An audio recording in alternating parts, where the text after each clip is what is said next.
Hello, Money Multipliers. Welcome back to another episode of the Money Multiplier podcast. I'm your host, Hannah Kessler, and we ask ourselves, do our dollars make sense?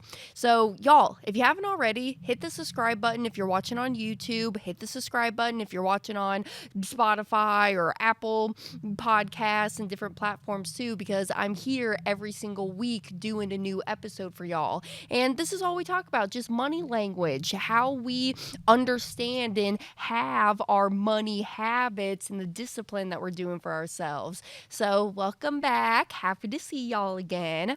I'm in a new location today. So I'm down here in Cape Coral, Florida. I've been hanging out with my siblings for the holidays. And you might notice too, I'm a little stuffy right now. It has been crazy with the allergies down here. So I've been kind of sneezing a lot. I sound a little congested right now. So just bear with me here today. But I'm excited, y'all. I mean, literally, there's only 2 more weeks left in the year. So it got me kind of thinking about, all right, 2025 is coming around. You know, it had me reflecting, also talking like with my tax people too, had me reflecting as well, going and gathering all my expenses, my bank statements and all that crap. But, you know, it got me really thinking about mindset, specifically mindset about money. And I want to take it back to the basics because I always think about this. If I am feeling disconnected with my money or my habits, or I'm in a money bind right now, I always go back to Nelson Nash's book, Becoming Your Own Banker. And how I think about this is it's okay to always go back home, because I'm telling you, the answers are back home in that book, Becoming Your Own Banker. Or as some of y'all have heard me say before, I call that the Bible to the infinite banking concept, because the whole principle, whatever you do in the financial world is being compared to what everybody else is doing. So you have to have the good mindset, the habits, the discipline, the mentors, the systems to be able to get yourself to, I almost want to call it like projectile, but that's probably not the right word, but to advance yourself to that next level of where you're trying to go. Now, before I get in here to the topics I want to talk about here today, you may notice, and maybe you'll hear this, but I don't know if y'all can hear it, but one of Zach's neighbors, because I told y'all I'm down here in Cape Coral, Florida, right?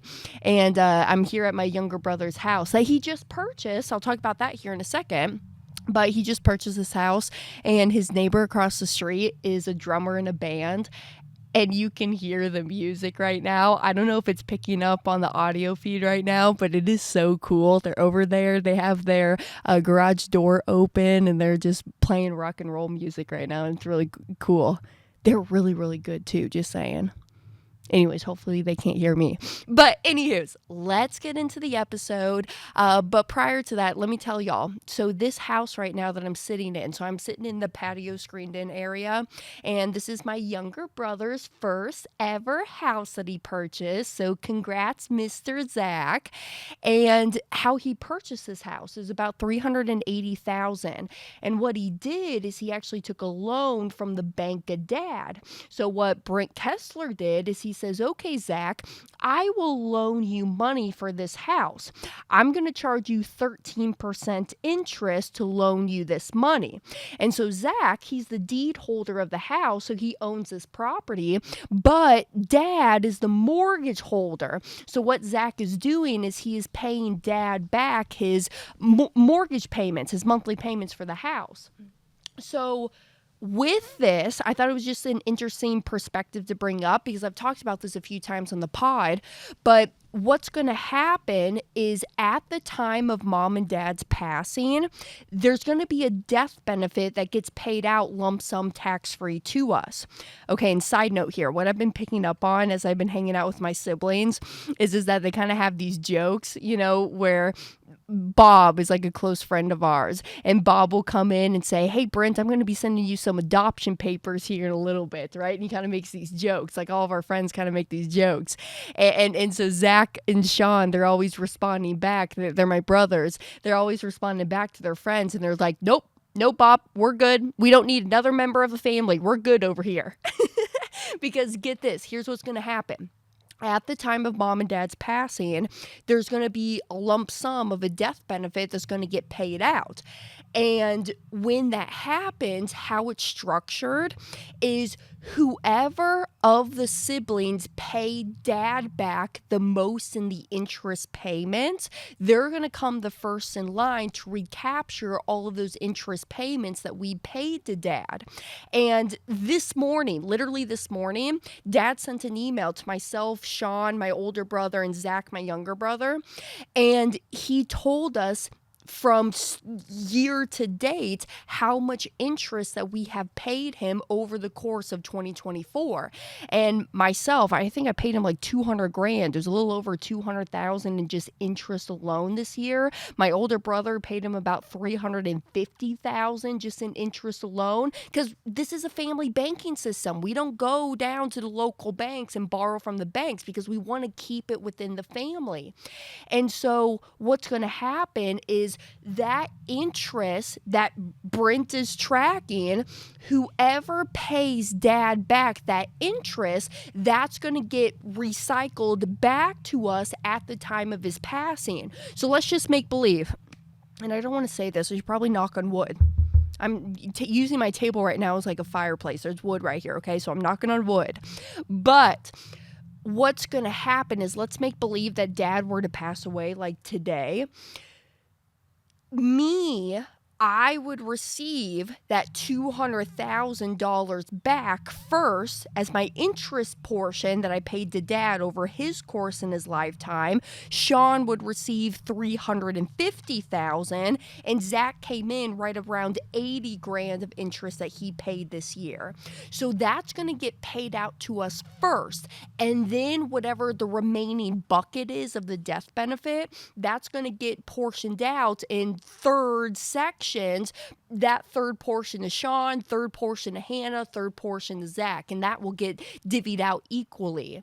So it's just a mindset, and it's a philosophy within here in our family that, okay, dad, I get it. You're going to charge me 13% interest because that's just your rates. And for all of my parents out there listening, the whole reason that dad has it at 13% is because he could take his money right now and he could go and lend it out to some of his private lending investments, and he could make at least 15% on it. So he kind of calls this the family discount, right?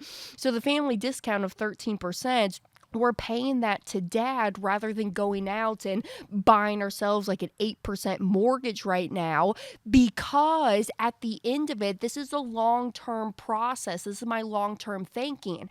At the end of it, I am going to recapture all of those interest payments that I paid to dad because it's going to come back to me anyways at the time of his passing. And the whole philosophy of it is that, hey, kids, if you help me in my life while I am living right now, I will make sure that you are taken care of at the time of my passing. And that's just where these whole life policy contracts come into play in creating your personal monetary banking system. So it definitely requires discipline and mindset and habits change, because I'll tell you, and I'm trying to actually get next week. All right, next week on Tuesday, it's going to be Christmas Eve, and I'm trying to get my siblings on a podcast to record with me, so we'll see if that happens next week. Stay tuned. But you know, it's hard because I have to keep going back and reminding some of my siblings of, hey, this is why we're paying the family rates of 13% instead of going down to Bank of America and getting a loan for 8%, because we're now keeping the money in the family. And it requires, like I said, the mindset, the habits, the discipline. And whatever you're doing in the financial world is compared to what everybody else is doing. So let's get into the human behaviors that we need to overcome in incorporating becoming your own banker and the infinite banking concept. Now, before we get into it, I just want to share this. You know, I'm a craft beer girly, But I picked up some of these. It's a gingerbread stout, and it's from Hardywood Park Craft Brewery in Richmond, Virginia. So, drinking a little stout here today as I record this episode. It's the holidays, enjoying myself some holiday beverages. But grab yourself a beverage, grab yourself a snack, and let's get into the human laws that we need to overcome. Law number 1, Parkinson's Law. And Parkinson's Law was not created, but how it came about into conversation in today's people language is that there was a gentleman, C. Northcote Parkinson. He was born in 1909 and he passed away in 1993. And he was an economist, he was a philanthropist and different things. And he actually published a book. And this book was called Parkinson's Law. So there's a few principles within Parkinson's Law that we need to overcome. Principle number 1, work expands to meet the time envelope allowed. Here's what he means by that. AKA procrastination, right? A lot of us are kind of come into procrastination and fall a little short of it. I'll say so, even myself. And you'll notice if you kind of take a group of people, so here's kind of his philosophy. If you give people a deadline of 3 days to get that work done, they're going to take until day 2.5 to complete that work. Do the same thing and give that same group a deadline of 30 days. And you'll notice that it'll take them till day 29.5 to get that work done. So the work expands to meet the time envelope allowed. Procrastination, they're going to get it done, but they're going to get it done on that last day and a half from the time of the actual due date. I mean, think about it. When you were in school, when's the time that you did your homework or did your big projects that you're required to turn in? You probably waited until that last day, right? So we need to overcome that. We need to prioritize and get our things in line. And I mean, it sounds so simple and so crazy, and y'all are going to be like, yeah, duh, Hannah. But these are good reminders, right? So instead of just waiting until that last possible day to get that assignment or due date done for maybe it's your business or your employer or whoever, really craft out your list of priorities for yourself. And the best way that you can do this is just write this shit down, y'all. I know you try to keep it up here, okay? I say this all the time, even when I'm traveling around, I'm speaking live on stage. I'll say, hey, don't keep your questions up here because you're going to forget them. A short pencil is better than a long memory. So write your questions down. The same thing comes to the tasks that we need to complete for ourselves and the priority list that we should be doing. So number 1, work expands to meet the time envelope allowed. Principle number 2, which is something that I fall guilty of, I've been noticing here, which I'm really working on, is once was a luxury is now a necessity. Principle number 2, once was a luxury is now a necessity. For instance, you remember back in the day, the roll down windows in a car? Remember you get in and there's no automatic button, so you have to sit there and just roll it. I don't know if I shared this story on the podcast yet, but my parents have told me a story where back in the day in Olathe, Kansas, my brother and I, we used to have this babysitter called Kelsey. And Kelsey, her car, she had those roll down windows. And Zach and I, we just couldn't believe our eyes. We're like, this is the coolest thing ever. Can we get roll down windows? Not understanding that it's prior to time of when automatic windows were. So think about it. I mean, I even think about this when I fly first class versus flying coach. If I can, I like to sometimes fly first class, but do I really need to be? No.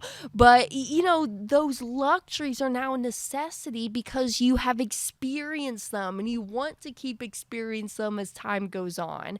And I just think that we need to come back and humble ourselves and say, okay, do I really, really need this? It's okay to splurge once in a while, but if I'm booking my flights and I travel a lot, like the month of December, I got 4 different travel things I'm going to be going out to. And I thought my month of December was going to be slowing down just a little bit.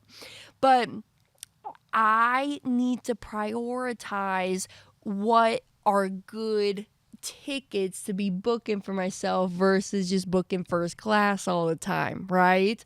So once was a luxury is now a necessity. So it kind of comes back to as well, like even like Nelson Nash's like grocery store example.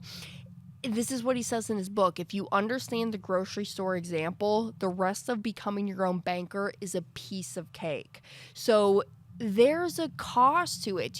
There's a cost to my capital when I'm going out there and buying myself luxurious items and experiences and different things. I got to take a step back and say, okay, this is nice. We can't enjoy this all the time. And so then it kind of gets into the mindset and the philosophy of just like even life of, live in your present moment, be grateful for the experiences that you have and those luxury items and experiences, because next time it may not be like that. And that's okay, because we're doing this for our money habits and our wealth building. So, hey, we can get to the point that we're billionaire status and I can do this every single time for myself, right? So that's rule number 2. Here's principle number 3. Within Parkinson's law, expenses rise to equal income. It kind of falls in line with principle number 2, which is once was a luxury is now a necessity. But you do. When your income starts rising, you will notice that your expenses start rising as well. And you always got to come back to the mindset of this purchase, even though I can afford it, probably doesn't mean that I need it. There's a difference between a need and a want. I'll do this sometimes as well. Like sometimes I'll be up late at night. I know y'all folks do this too. I'll be up late at night and I'll be searching like on Facebook Marketplace or Zara or just different stores I'll be shopping around at, right? And I'll sit there and I'm like, okay, Hannah, this is cute, but don't you have like 3 other white tops that look exactly like this? You don't need it. Even though you want it, doesn't mean that you need it. So we need to keep living within our means, okay? And that's one thing Dave Ramsey always talks about. And this is where Dave Ramsey loves me, right? We should be living within our means. And Parkinson's law needs to be overcome daily because these are habits. It is mindset, but it's also habits. And it takes 67 days to create that new habit for ourselves. So we need to be within our budgeting. We need to understand where the money is going. We need to be tracking that stuff. Okay, I talk all day long about Rocket Money. I love it because I don't have to manually go in there and track it. And I do, for my business, when I'm getting connected with my CPA and my tax guys, I got to go in there and do some manual labor. But we need to fall underneath the line of I am not spending everything that I'm making. And that's rule number 1 to anything about money. And I'll kind of throw a little bonus into there too. Rule number 6, this is what Nelson Nash says in his book. He identifies it as rule number 6. Read the book and you'll get what I'm saying. But don't take yourself too seriously. There's no other rules, but just don't take yourself too seriously. And sometimes we need to remember that because we sometimes take life too seriously. I will say for myself, as being a business owner, being 25 years old, it has been weird, okay? I'm young.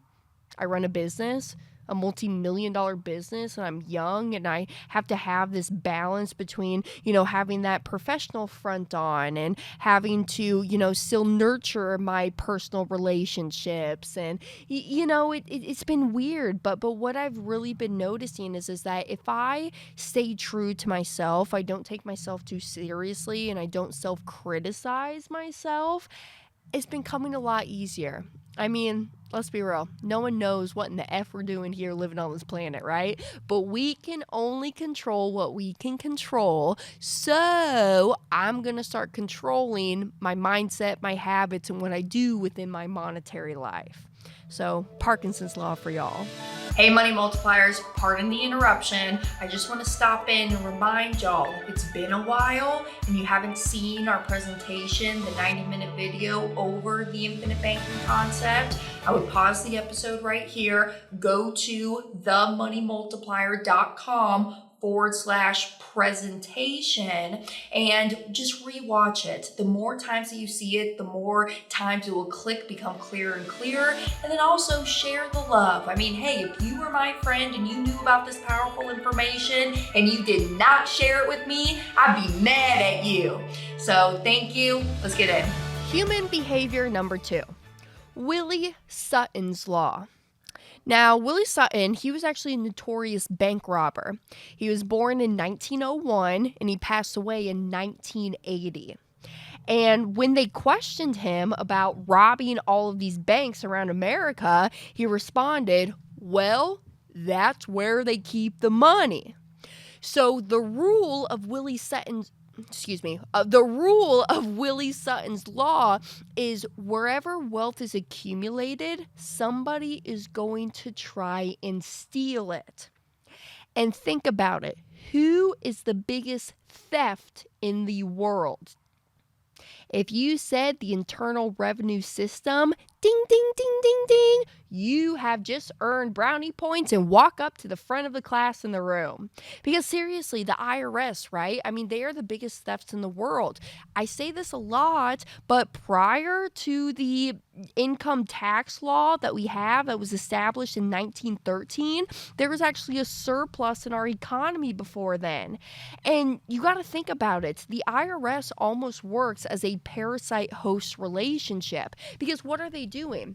They are feeding off of the host, us, the American people, to collect those tax income dollars, and that's how they live. It's us producing them that wealth, and the government cannot live without its host. So they understand that, okay, if I'm going to keep prying and prying and prying, because think about it, if you have a host of something and you're that parasite, you want to keep taking and taking and taking from your host, but you don't want to take too much, because if you take too much, then there's no host and extra left to give, right? So if I use the same exact analogy in the terms of our government and us, the American people, what the government cannot do is they cannot live without us. So that they don't keep taking and taking literally everything that we make, they started to invent plans like the 401k, the IRA. And this definition, it's almost like appointing a fox to guard the chicken hoop, is what Nelson Nash says. Because they keep creating these plans as a solution to their overspending problems and habits that they have created, right? They need all of this money from us because they have gone out and they spent all of these dollars elsewhere.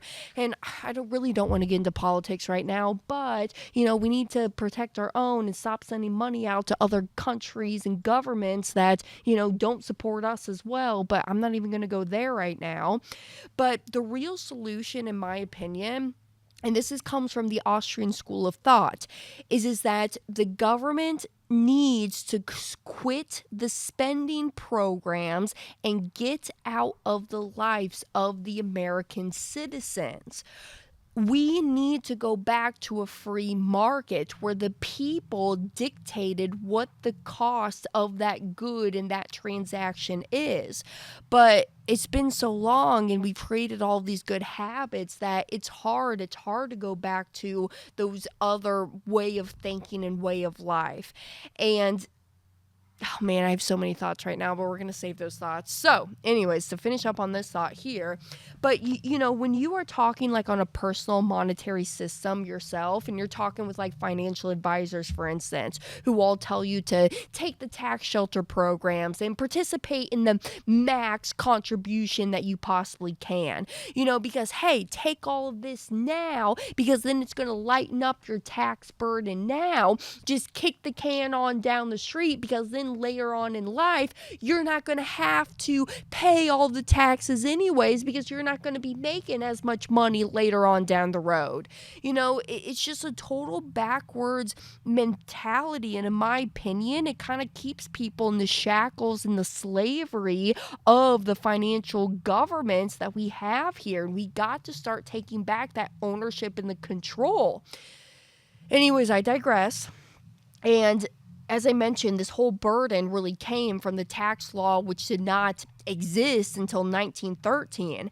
And we don't have to participate in this. I get it. There's this law in place and I should be paying the taxes that I owe compared to what the tax law is telling me. I'll pay you the taxes that I rightfully owe. But if I can take advantage of the tax law and the loopholes that you people of the founding fathers of our government created and that y'all are following, the elite and wealthy individuals, I'm going to take those same actions and those same tax hits that y'all are taking right now. There's a tax code for the informed, there's a tax code for the uninformed. You've heard me say that before too. And you don't got to participate in it though, because all we have to do at the end of the day is I can do all of this free contracting, banking within myself and through the power of dividend paying whole life insurance policies with a mutually owned insurance company. Because think about it. If I am able to store capital somewhere, which we'll talk about this, but that is the biggest problem that we face here in America, is that we are severely undercapitalized. But if I can warehouse my money somewhere and I can grow it tax-free and it's protected against lawsuits, judgments, and liens, I'm going to keep all of my money warehoused inside of that environment where I can control the risks, the deductions, the different things that I can take for myself. So wherever wealth is accumulated, somebody is going to try and steal it. Or here's another notorious saying that my father, Brent Kessler, always says: the higher up your ass is on the flagpole, the bigger the target it's going to be. Have you heard that one before? I don't know where he got that saying from, but if you ever heard that, that's Brent Kessler saying. So I just want to protect myself. I want to put myself into a good situation where I am warehousing it in a good asset. It's being protected and nobody can touch it or make it go up and down, So Willie Sutton's law. How about rule number 3? The golden rule. So the golden rule: those who have the gold make the rules. And this is kind of what capitalism is all about, right? The one who has the gold makes the rules. So if I'm in control, I'm the one who has the gold. I am the one who gets to make all the rules. For instance, I just sold my Buick about 3 years ago to one of my close girlfriends, and I did a seller financing transaction with her. So what she does is she pays me her monthly payments for that car. And actually, I think next year, as of 2025, it's probably going to get paid off. But I was the one who had the gold. So I was the one who wanted to set up all the terms for that seller financing deal, right? So I was able to determine the interest rate I was going to charge her. I was able to determine how long that loan is going to be out there for and how she needs to go and pay it off. And what happens if she doesn't pay me on a set deadline when she is supposed to be paying me, right? I have the gold so I can make the rules. So the common man, all right, and this is a quote from Nelson Nash's book: the common man has become so infatuated with living for today that the importance of saving or creating capital is all but a lost value. This is kind of what I was talking about a few seconds before, is that we are severely undercapitalized as American citizens. And as a result of this, we have to then go and have somebody else provide the capital necessary for us to go and do these financing transactions, buy my house, buy my car, buy my boat, invest in my business and different things. So capital is a responsibility and it should be treated with great respect. Money flows and grows to where it's respected to. Money flows and grows to where it's respected to. And you need to respect that capital, because if you don't, you will see it start to go away. I was about to say abolish, but I was like, that's probably not the right word to use. So when you have this capital, wait, hold on. Before I even get on to my next point, let's go back to that real quick. Capital comes with responsibility, and you have to have respect for it. So you need to pay yourself back, and you need to charge yourself interest. If you borrow from yourself in your own banking system, pay yourself back and charge yourself interest. I know you hear me say that until I'm blue in the face, but I'm telling y'all, if you fail this one important fact of becoming your own banker, it's not going to be a life-changing thing to you, because you're not going to get it. You're not going to understand and treat this thing as your banking business. You're just going to be treating it as, oh, it's my flimsy little thing that I do once in a while, and I just store money here, and then I take it out, and then I use it for X, Y, and Z, and then I don't really pay it back, because I don't need to pay it back, because it then just gets deducted from my death benefits. And that's all fine and dandy and whatnot, as long as you pay your minimum premium, your annual interest on your loans every single year. It's fine. But I'm telling you, if you really respect this banking business and you are treating it with that same care and manner, this thing is going to flourish for you. And I get it. It takes the habits, the mindset, and the discipline change to get to that point. But you need to start creating these healthy habits within your life. Not to reuse the word habits, but you get what I'm saying. And I'm telling you, this stuff, it sounds so stupid simple, but you need to start actively doing it. This is the whole principle of economic value added, EVA, economic value added. You need to treat your capital or that product like it has a cost to something. Don't just take it like it's free money to you because, oh, it's your money. You need to treat it with the respect, because then when you start to accumulate a large bunch of capital, the opportunities start to appear. I mean, I can tell you that from this year in my life, I've been saving up a lot of capital, and I've been making more capital, and there's been deals popping up left and right of people who need money, people who have deals and investments that are wanting dollars to be funded and to invest with, and these deals have started to appear because I've been respecting my money and having a place to warehouse it. So those opportunities are going to start appear. And it's kind of funny too, because like, think about it. The times that when you really, really need money, I mean, banks do this all the time. The times when you really, really need that capital because you are in just a downtime right now, banks are nowhere to be found, right? It's funny how that happens. But when you are up on the up and up, and you got the dollars, and you got the money just sitting there, banks are calling you like every other day saying, hey man, you want a loan? Hey man, you got some projects that you're working on? You need a loan from me? I'll give you some loan money, right? It's totally kind of backwards thinking. And in my opinion, I'd be interested to see what a life would be like without the commercial banking system that we have in fractional reserve banking. What life would actually be like. I bet, and I know actually that I would have more dollars in my pocket. I know that I have more control. I know that inflation would go totally to squat. So there's things that we just need to do to kind of get us back to where we started at instead of having all of this corruptness here. It kind of got me thinking too. I've been spending a lot of time down in Acapulco, Mexico. It's a mastermind that I'm a part of, and I've gone there about 4 times, about to go next week for my 5th time this year. Thinking about it now, oh my gosh, I've been to Acapulco 5 times this year. Hannah, what are you doing? This is why I got global entry as well. If y'all have global entry, 10 out of 10 freaking recommend. I get in and out of customs so quick. Anyways, I go down there and I'm kind of thinking to myself, you know, I don't know too much about Mexico, right?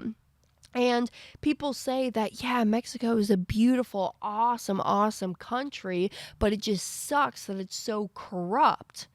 And I was asking people, I was like, so when you say it's like corrupt, like, what do you mean by it? Is it the cartels? Is it the government? Like, what are you talking about that it's corrupt, right?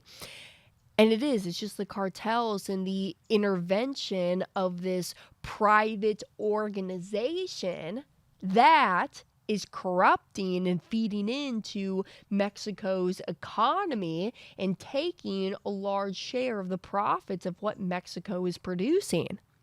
Don't you seem that kind of similar to what the IRS and the Federal Reserve System is doing in America?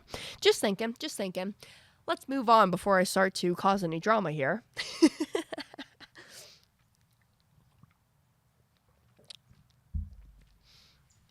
How about the arrival syndrome?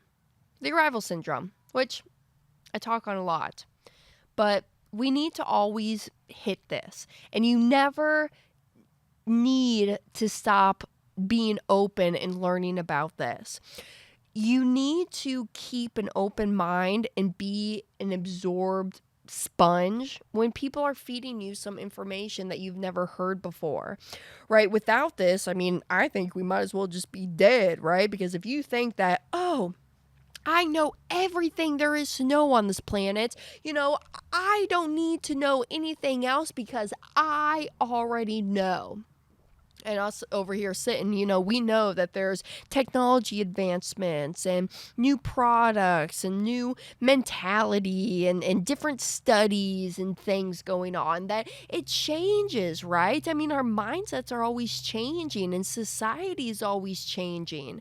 And so we need to never hit the arrival syndrome, because a lot of the opportunities and the businesses have failed because they think, oh, I know everything that there is to know, or I've already been doing that. So you don't want to get caught up with, I kind of want to say with your pants down, but you don't want to get caught up in thinking that you know everything there is to know when somebody shows you like this really cool technology and you're like, oh, I don't need that because we're doing A-okay over here. I mean, think about it. If like the inventor of Uber, which I don't even know that person's name, so I apologize, but let's just say the inventor of Uber like came to you and said, hey, look at this thing. You can download this app on your phone, and we're going to contract out these different drivers who are just normal citizens of America. And what we're going to do is we're going to allow them to almost taxi drive for themselves and pick up passengers and take them to their destination that we need to go. And if you're the type of person that you're like, that is crazy, we don't need that, nobody's going to use that, we got taxis and buses and trains and airplanes and different things for transportation, we don't need that Uber app. Think about what you be saying right now, where we're at in 2024. I mean, could you ever imagine your life without like an Uber or Lyft or those different apps, ride sharing apps? I mean, no. So we always need to be a sponge, and we need to not fall back into our comfort zones. And I know that's a lot easier said than done, but we need to keep evolving. And like I mentioned, it takes about 67 days to create and start a new habit. So I guess I just really want to PSA this and say, you don't need to wait until the 1st of January. You can start today. You don't need to have like this starting point of when you're going to start doing things, because you can start today, and today is your day. I mean, Chris Noggle literally has his watch on all the time, and on it, there's no dial or anything. It just says now, because every time he looks at it, the time is now. So specifically, as we're getting into the end of the year and going into January, I want to remind y'all that it's okay to start now. Start shifting the habits, the behaviors, the mindsets, and start now. Start today and creating those good habits for yourself, and stay consistent with it. Finally, last law is use it or lose it. And IBC is dealing with a totally different paradigm shift. So this really amounts to a personal monetary system, and you must develop these new habits in the mental thinking. Use it or lose it. Kind of how I was saying about the arrival syndrome. You need to have these good habits and disciplined and use your system.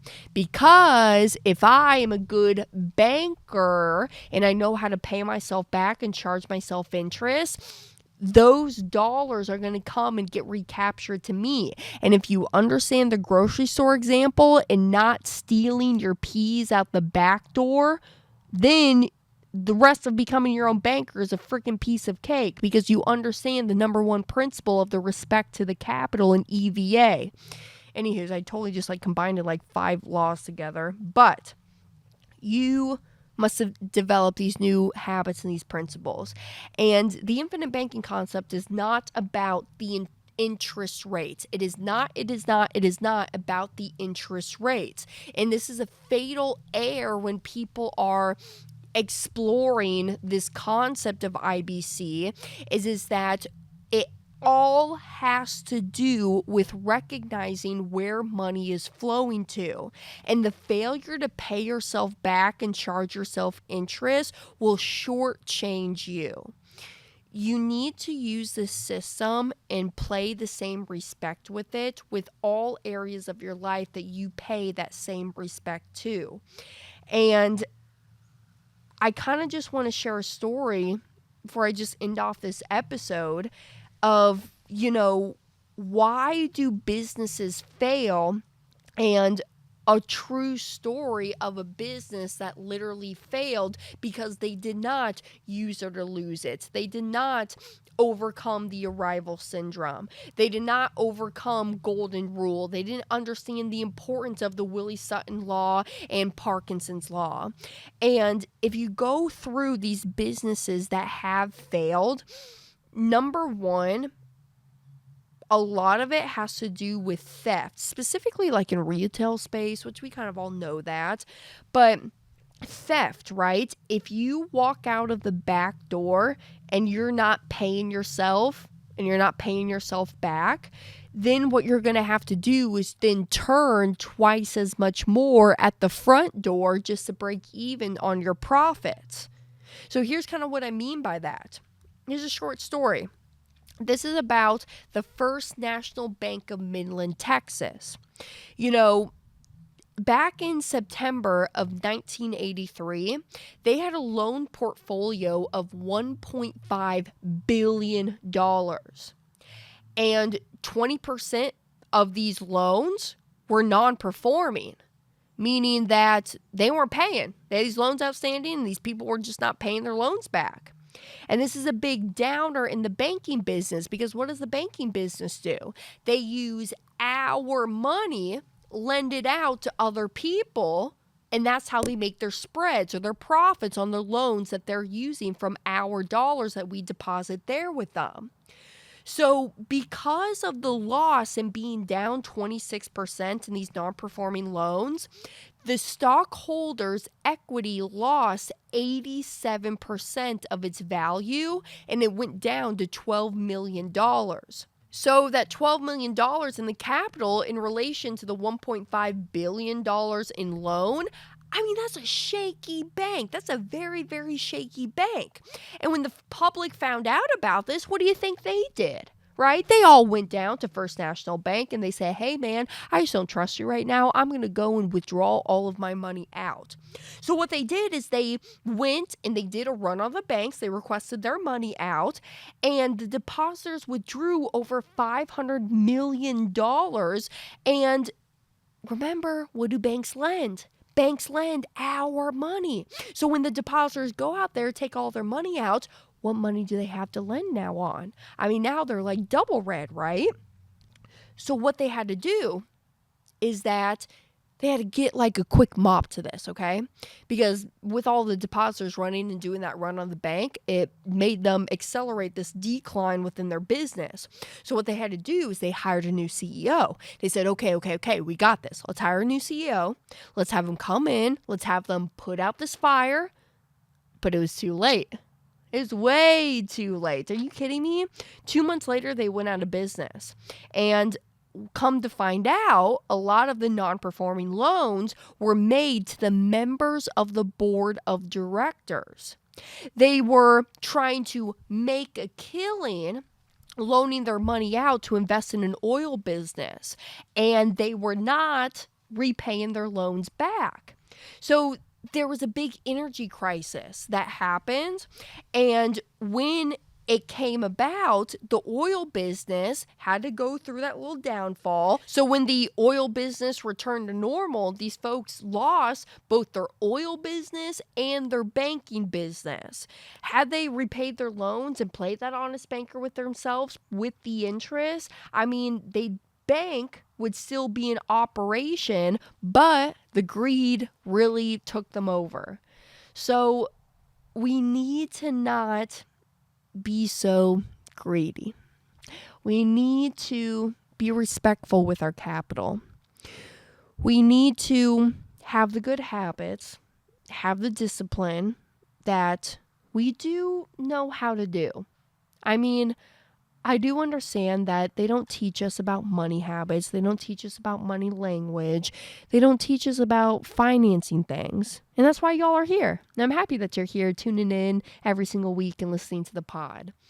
But these are the human behaviors that we need to overcome to really be self-sufficient and not have to rely on anybody else but ourselves and the control that we have within our own banking system. And these are things that we need to overcome daily. I mean, these human behaviors need to be worked on daily in order to achieve these goals. And it's super easy to conquer them, and it is absolutely necessary. But I kind of digest and I take some steps back and I say, yeah, it's easy to conquer them, but really it's not, because what you're doing in the financial world is compared to what everybody else is doing. And in a day and age with social media, keeping up with the Joneses and different things, it's hard to do that. So stay true to yourself. Think about what you want, what you need, because the things that come across your path, I mean, yeah, they could be some cutesy stuff and you may not absolutely need it. You may want it. But again, list out the differences between your wants and your needs. And it's okay to push some things off, to not purchasing and financing for those things right now that you could maybe do a little bit later on down the road. I mean, just the patience of it all, right? So I want y'all to really study these human behaviors. I want you to think about it and start really digesting it as we get into the holiday season, New Year here.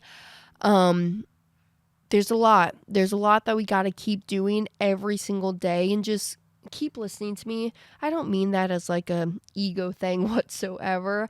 I just want to come and bring you back to the basics of why are we doing this? How are we doing this?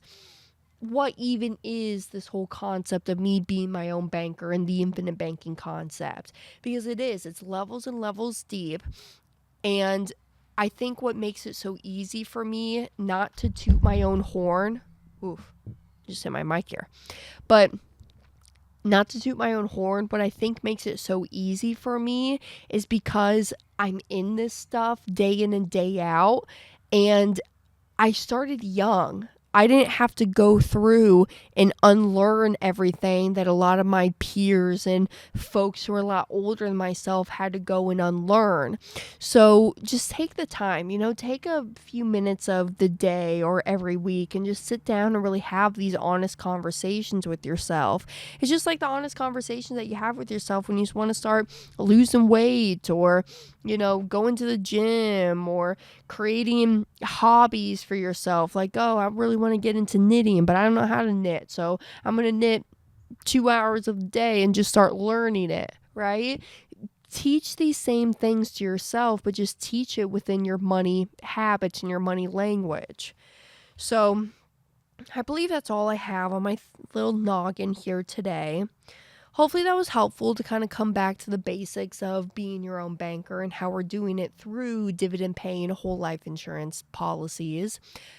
but it needs to be designed properly for the infinite banking concept. So if you've never heard about this stuff, you should really go to our website, themoneymultiplier.com. Underneath the resources tab, there's presentation. Click on the presentation and watch that 90-minute video. I mean, it will change your life. If you really get this stuff, if you really understand the economy, government intervention, control over your money, having the freedom to do whatever you please with it, you will get this stuff. So I will be back next week, which is Christmas Eve, for another episode. Actually, I just noticed too, I'm wearing my Chiefs shirt today. And next week, when my next podcast will get launched, the day after will be the Chiefs playing. So how fun. Chiefs are going to be playing on Christmas Day this year. So super, very excited. Going to be back down in Acapulco, Mexico here in just a little bit. What else do I got going on? I actually have a lot of fun things going on.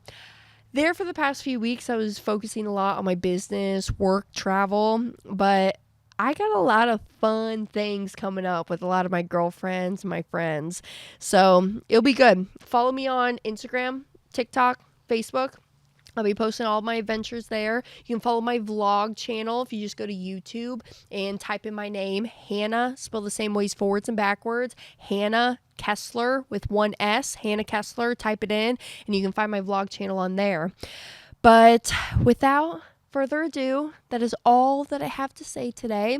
Send me an email, podcast@themoneymultiplier.com. If you have questions, leave a comment down below. Share your experiences. The community really hears you. We support you, and we want to hear the different things that you're doing within your banking system as well. And we got the Facebook group as well. So reach out to me if you want to be a part of our almost 7,000 member Facebook group, where folks are just bouncing ideas off each other day in and day out. So I appreciate y'all. I just see that my brother rolled up here, and hopefully I can sit him down for another podcast episode and I can kind of pick his brain on money as a 23-year-old. So see y'all next week. I appreciate you. Happy holidays, everybody.